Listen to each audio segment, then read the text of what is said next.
अगर ऐसा कहा जाए कि एक व्यक्ति फ्रस्ट्रेटेड है और उसे खुद का स्ट्रेस निकालने के लिए या फिर एंटरटेनमेंट के लिए किसी को तड़पा तड़पा कर मारना है, तो क्या आप उसे इस बात की इजाजत देंगे? बिल्कुल नहीं, right?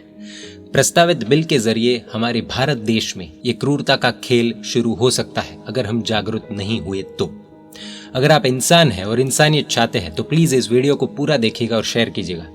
Indian marine fisheries bill 2021 केंद्रीय मंत्रालय का ministry of fishery, dairy and animal husbandry का इंडियन मराइन फिशरीज बिल 2021 एक प्रस्तावित बिल आया है। बिल यानी कि प्रपोज्ड कानून। यह बिल अभी प्रस्तावित बिल है, लेकिन बिल पारित होने के लिए पार्लियामेंट के आने वाले सेशन में चर्चा के लिए आने की पूरी संभावना है। अगर यह बिल पारित हो गया तो ये कानून बन जाएगा। ये बिल 16 पेजेस में पब्लिश किया गया है। इस बिल में शामिल किए हुए कुछ हिंसात्मक और प्रकृति के लिए हानिकारक प्रावधानों को लेकर हमारी कुछ आपत्तियां हैं, क्योंकि इस बिल में कुछ प्रावधान ऐसे हैं, कुछ निवेदन ऐसे हैं जो सिर्फ और सिर्फ मनुष्य के क्षणिक आनंद के लिए जीव हिंसा और निर्दयता पूर्वक आचरी गई क्रूरता की अनुमति देते हैं। ये प्रावधान क्या है और क्यों हम इसका विरोध कर रहे हैं, वो हम इस वीडियो में सभी जीव दया प्रेमी की जानकारी के लिए प्रस्तुत करना चाहेंगे। इंसानियत और एनवायरनमेंट से नाता रखने वाले हर एक व्यक्ति को ये पूरा वीडियो देखना चाहिए और हमें ये पूरा विश्वास है कि सरकार हमारी इस अपील को गंभीरतापूर्वक संज्ञान में लेगी। आप सब दर्शकों से भी विनंती है कि ये वीडियो सिर्फ देखना ही नहीं है, बल्कि सभी को शेयर भी करना है ताकि सरकार तक हमारी बात पहुंच सके। ये पूरी बात हम सिर्फ 10 पॉइंट्स में सरल भाषा में समझने का प्रयास करते हैं। पॉइंट नंबर 1, ये बिल के कुछ प्रावधान अलग अलग तरीके से काफी नुकसानदायक है और आपत्तिजनक भी है, क्योंकि आज पूरा विश्व ग्लोबल वार्मिंग और क्लाइमेट चेंज से परेशान है। हमारे देश का सामुद्रिक पर्यावरण जो भयानक स्तर पर दूषित हो रहा है, उसकी वजह से एनवायरमेंटल डिजास्टर का खतरा एक्सट्रीमली हाई स्तर पर पहुंच गया है। अब अगर ये बिल के माध्यम से रिक्रिएशनल फिशिंग की अनुमति स्पेशल लाइसेंस के जरिए मिल जाए तो मराइन कल्चर के लिए, एक्वा कल्चर के लिए, हम मानवों और समग्र जीव सृष्टि के लिए नुकसानदायक साबित होगा। इसलिए ये रिक्रिएशनल फिशिंग पूरे इकोसिस्टम के लिए आघातजनक है और इन प्रावधानों को रद्द करने की अपील हम सब मिलकर सरकार को पत्र, ईमेल, सोशल मीडिया आदि के माध्यम से कर सकते हैं, जिसकी जानकारी हम इस वीडियो के अंत में देंगे। पॉइंट नंबर 2, अब संक्षेप में देखते हैं कि ये बिल क्या है जो 16 पेजेस में ड्राफ्ट किया गया है और कहां हम आपत्ति जता रहे हैं। बिल का चैप्टर 1 सबसेक्शन H, जिसमें एक सेंटेंस लिखा गया है, activity includes exploitation, conservation and management of marine fisheries resources. Exploitation का मतलब है शोषण। आगे क्या लिखा है? कंजर्वेशन यानी कि संरक्षण और मैनेजमेंट यानी कि प्रबंधन। ये बात समझ के बाहर है, किसका प्रबंधन करना है, शोषण का या संरक्षण का? और सबसे बड़ी बात है, शोषण लिखा है, एक्सप्लॉयटेशन। कोई भी जीव का शोषण करने का अधिकार कौन से कानून ने दिया है? यानी कि ऐसा प्रावधान करने का कानूनी अधिकार बना रहे हैं जिसके जरिए व्यक्ति फिशेस का यानी कि मछली का शोषण कर सकते हैं। इस विषय पर हमें आपत्ति है, इसलिए हमारी सरकार से अपील है कि एक्सप्लॉयटेशन शब्द डिलीट कर दिया जाए। पॉइंट नंबर 3, सेक्शन 18 का सब सेक्शन 1 है, जिसे हमें सेक्शन 5 के साथ पढ़ना चाहिए। इस सेक्शन में केंद्र सरकार सब राज्य सरकारों को स्पेशल लाइसेंस देने का अधिकार देना चाहती है, जिसके जरिए राज्य सरकार व्यापारी को या कॉर्पोरेट को जो फ्रेमवर्क में बैठते हैं उन्हें recreational fishing, aqua sport, aqua tourism जैसी सो कॉल्ड मनोरंजक चीजें नदी, तालाब या समुद्र के पानी में कुछ जल सीमा तक पर्यटकों से फीस लेकर करवाने की अनुमति देंगे, अधिकार देंगे। कोई भी समझदार व्यक्ति इस अत्यंत क्रूर खेल को बिल्कुल मनोरंजक नहीं मानेगा, इसलिए इस प्रावधान का पता चलने पर हर एक समझदार व्यक्ति इसका जरूर विरोध करेगा। आज तक हमारे देश में फिशिंग कैसे की जा रही है? बहुत ही सामान्य से जवाब है। जो भी मछुआरे होते हैं वे नदी, तालाब या समुद्र में जाल डालते हैं और उसमें मछलियां आने के बाद उसे ऊपर खींच लेते हैं और जो लोग मछलियों का भक्षण करते हैं उन्हें मछलियां बेच दी जाती है। ये व्यवसाय कई लोगों की रोजी रोटी है और इसलिए वो ये काम करते हैं। अब तक की जानकारी तो सभी को पता है, ये जवाब सबको पता है, लेकिन अब क्रूरता की हदें पार होने वाली है। पॉइंट नंबर 4, अब सरकार फिशिंग को पर्यटकों को आकर्षित करने की दिशा में ले जा रही है। ये प्रस्तावित bill Indian marine fisheries bill 2021 के माध्यम से पर्यटकों के निजी आनंद, मौज, मजा के लिए पानी में मछुआरों के साथ नाव में जाकर कैच एंड रिलीज का क्रूर से क्रूर खेल खेला जाएगा। पॉइंट नंबर 5, रिक्रिएशनल फिशिंग क्या है? पर्यटक फीस भरकर नदी या तालाब के किनारे जाते हैं। बोटिंग अथवा नाव का नाविक मछुआरे के साथ पर्यटक को पानी में जहां मछुआरे मछली पकड़ने जाते हैं वहां ले जाएगा। पर्यटकों के पास एक पतली सलिए जैसी लंबी छड़ी होगी जिसके एक तरफ एक एंड पर एक धारदार सलिया या हुक फिट किया हुआ होगा, जिसकी नोक पर मछली का खाना जैसे छोटा सा लड्डू आदि नोक पर चिपकाया जाता है। वो छड़ी पानी में गहराई तक डाली जाएगी। आगे लगाया हुआ खाना देखकर मछली आकर्षित होती है, उसके लिए तो ये अट्रैक्शन है, खाना है, और वो खाने आती है।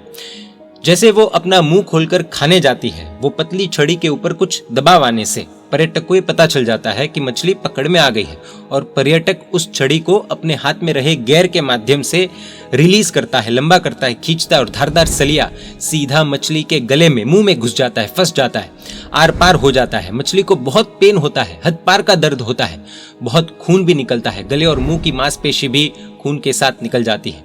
ये दर्द अभी खत्म नहीं होता है, आगे सुनिए। वो पर्यटक छड़ी ऊंची लेकर फंसी हुई मछली के साथ पानी से बाहर निकलता है।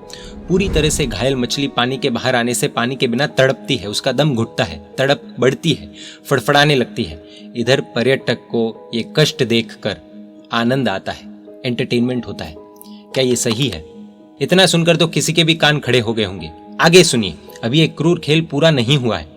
मछली मर न जाए इसलिए पर्यटक वापस उसे पानी में डुबोता है अथवा हाथ में लेकर खेलता है, और फिर मछली जब तड़प तड़प कर मरने पर आ जाती है तो उसे पानी में छड़ी के जरिए डुबो दिया जाता है। पानी की वजह से मछली जरा सी होश में आती है। पर्यटक फिर छड़ी ऊपर करता है, मछली को तड़पाता है, खुशी से चिल्लाता है, आनंद लेता है। उसके लिए एंटरटेनमेंट है, जैसे कोई बहुत बड़ा मुकाम हासिल कर लिया हो। ये मछली या तो हवा में तड़प तड़प कर मर जाती है, या कैच एंड रिलीज गेम के अंतर्गत पर्यटक अगर रिलीज कर देता है तो पानी में पीड़ा से तड़प तड़प कर मर जाती है, या तो फिर वो मछली मुंह में हुए जख्म की पीड़ा की वजह से, खून बह जाने की वजह से कुछ खा नहीं सकती है तो भूख से मर जाती है। इसमें पर्यटकों के बीच अलग अलग प्रकार के कॉम्पिटिशन्स भी होते हैं। ये सिर्फ इतना ही नहीं है, उस मछली को छोड़कर दूसरी, तीसरी, चौथी, पांचवी आदि कई मछलियों के साथ भी वो यही क्रूर खेल खेलता रहता है और आनंद लेता है, एंटरटेनमेंट, सो कॉल्ड एंटरटेनमेंट। और कई बार जिस मछली को वो पानी में वापस छोड़ देता है, उस मछली के गले में वो छड़ी की नोक का वो शार्प हुक हमेशा के लिए फंस जाता है, अटक जाता है। इसे कहते हैं रिक्रिएशनल फिशिंग।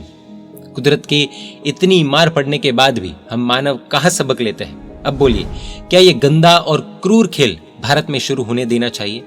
90% केसेस में वो मछली तड़प तड़प कर मर जाती है, घाव की वजह से बीमार पड़ जाती है, खा नहीं सकती तो कमजोर हो जाती है और फिर मर जाती है।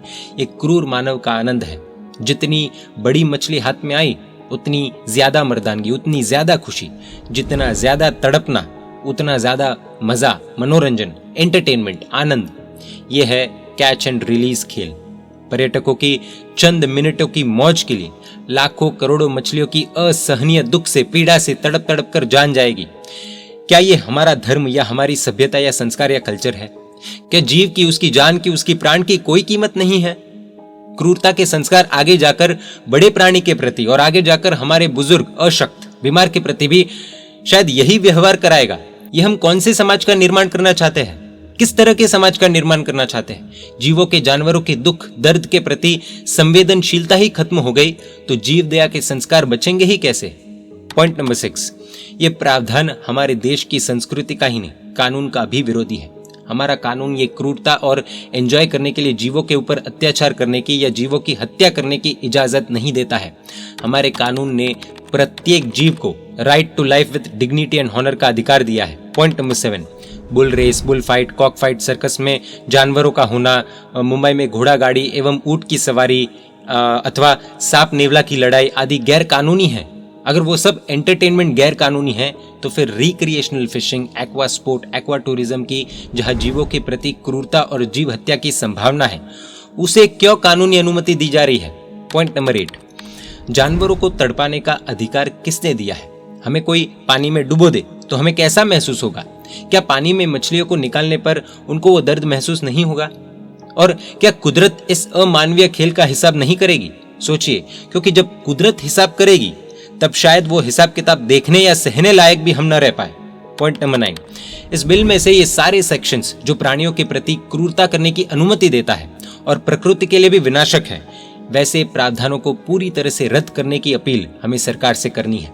Ministry of fisheries, dairy and animal husbandry के मंत्री श्री पुरुषोत्तम भाई रूपाला जी को एवं हमारे प्रधानमंत्री श्री नरेंद्र भाई मोदी जी को पत्र, ईमेल, सोशल मीडिया आदि के माध्यम से हमें ये प्रकृति और जीवों की रक्षा की अपील करनी है। पॉइंट नंबर 10, अगर आप भी इस विषय में सरकार से अपील करना चाहते हैं तो nomarinesports@gmail.com पर अखिल भारत कृषि गो सेवा संघ के वॉलंटियर्स को संपर्क करें। आगे का मार्गदर्शन आपको इसी टीम के ईमेल के द्वारा दिया जाएगा, जैसे किस प्रकार का ईमेल किस व्यक्ति को भेजना है, कौन से मंत्री को भेजना है, कौन सा लेटर पोस्ट के माध्यम से कहाँ भेजना है आदि। आपको एक और बहुत ही महत्वपूर्ण जानकारी देते हैं। वर्ष 2022 के मई महीने में ही कोलंबिया सुप्रीम कोर्ट ने ये खेल को क्रूर बताकर बैन किया है। स्विट्जरलैंड और जर्मनी ने ये खेल को अत्यधिक क्रूर बताया है और कैच एंड रिलीज खेल को कई सालों पहले ही बैन कर दिया था। अजीब परिस्थिति है ना, एक तरफ अनेकों देश इसका नुकसान देखकर, जानकर, समझकर इसे बैन कर रहे हैं और इस क्रूर खेल को भारत में शुरू करने का प्रस्ताव रखा जा रहा है। चौतरफा नुकसान जिसमें हो उस पर तो बिल्कुल रोक होनी ही चाहिए। अहिंसा परमो धर्म भारत का एक बहुत बड़ा सिद्धांत है। इस सिद्धांत की रक्षा करने के लिए सभी से निवेदन है कि इस पवित्र कार्य में जुड़े।